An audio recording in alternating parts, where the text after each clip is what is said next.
Number one, might seem a little weird to you, but question number one I have to you is, who feels like a god? Who wants to be a god? Right? That's I'm sure that you were not asked this question recently. Another question I have for you, we'll see it maybe a little later. So why did I ask you this question? The question is very simple. The answer is very simple. It says in Sefer Bereshit, Ki b'tzelem Elokim yatzar et ha'adam. So HaKadosh Baruch Hu created us in His image.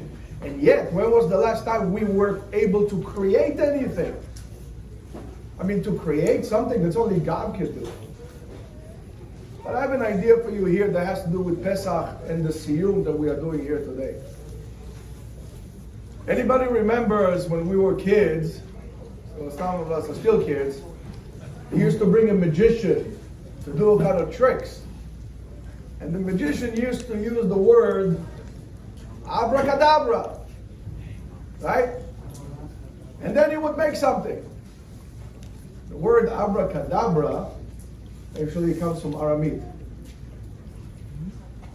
Abera, kebera. What I would create with my words. What I create with my words gives you a totally different perspective about what we do as Jews and how we should act as Jews. Here comes the second question. The question is, why do we need to pray at all? Does HaKadosh Baruch Hu need a list every single day? Give us this, give us that, give us... The answer goes to the first question, the same thing. We need to understand that our words are powerful. And that's why a person needs to be very careful with what comes out of his mouth. I remember a story one time I heard from Rabbi Kron. He was working, and he's a cross neighbor for me. Mamash, 2 houses down from where I live. And his son was riding his bicycle. Today his son is around, right? And he was making a lot of noise. It was bothering him. And he banged into something and he broke. And Rabbi Kron said, I was about to tell him, you! And the child looked at him and he said, tzaddik. He understood that whatever he's going to call his son, that's what his son will associate himself to be, and that's what he would be. We always or often hear how difficult it is to be a Jew, how hard it is to clean. But this is not the right way. It is an absolute privilege to be a Jew. And we need to change our attitude and to say, I am privileged to be a Jew. It is easy to be a Jew. Because it gives meaning to our life when we create this idea and we verbalize it. Then we create the reality with our words. We are creating bo'im.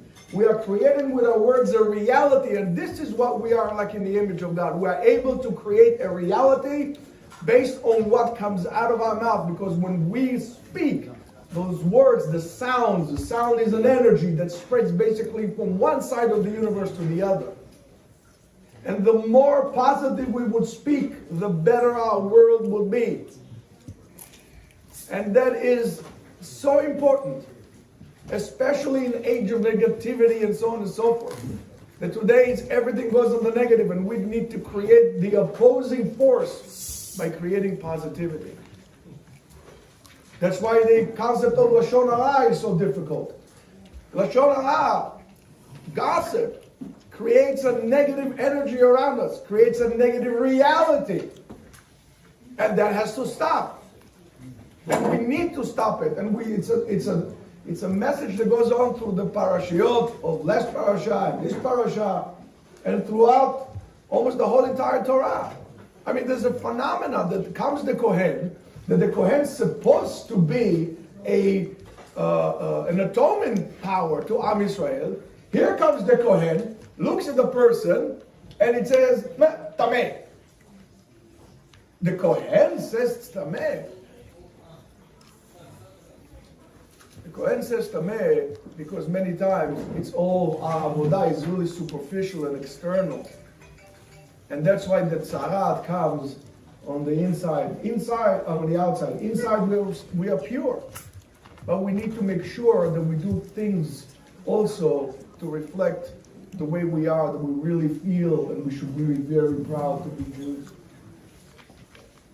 We know that if the Kohen is not such a big Talmid Chacham, comes with him a Talmid Chacham, comes a rabbi with him, and based on what the Talmid Chacham tells him, the Kohen says he doesn't know. He didn't learn the halachot, but he's a Kohen. The Talmid Chacham says to him, Tahor.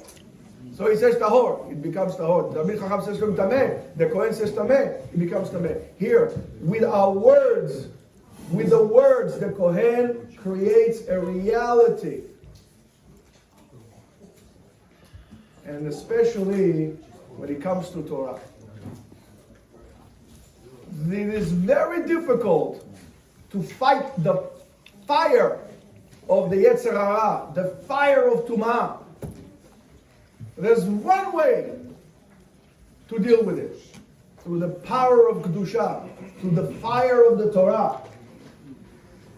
The fire of Torah is your best investment that you'll ever make.